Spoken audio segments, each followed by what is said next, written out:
नमस्कार भावांनो, यंदा आपल्या मंडळाला 25 वर्ष पूर्ण होतात आहे. तर आपण कसा साजरा करायचा, आपापली मतं मांडा. अच्छा, मी काय बोलतोय, यंदाच्या वर्षी आपल्या बाप्पाची मूर्ती ना ही 22 फुटाची असली पाहिजे. हो, बरोबर बोलतो तू.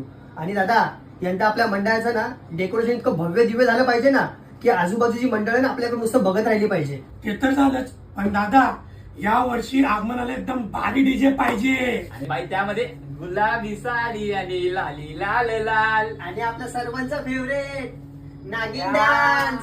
अरे हे काय नाही, लाईट कशी काय गेली? इथे तिथे काय पाहताय, मी बोलतोय लोकमान्य बाळ गंगाधर टिळक. आश्चर्य वाटत असेल ना तुम्हाला, पण आज तुम्ही मला बोलायला भाग पाडलं. घरोघरी असलेल्या गणेशोत्सवाला मी सार्वजनिक केले. या उत्सवानिमित्त मी लोकांना एकत्रित आणले. या उत्सवाच्या माध्यमातून लोकांमध्ये जनजागृती व्हावी, देशभक्तीची भावना निर्माण व्हावी, सांस्कृतिक आणि राजकीय विषयांवर चर्चा व्हावी, यासाठी मी गणेशोत्सव सार्वजनिक केले. पण आज बघतोय तर काय, हे सर्व बाजूला राहिले आणि अख्ख्या सणाचा तुम्ही खेळ खंडोबा केलाय. आता गणेशोत्सव नाही तर स्पर्धा आणि प्रतिस्पर्धा झाली आहे. लोक एकत्र येण्याऐवजी वेगवेगळी झालेली आहेत. स्पर्धा वाढू लागली आहे. पण अजूनही वेळ गेलेली नाही. एकत्र या.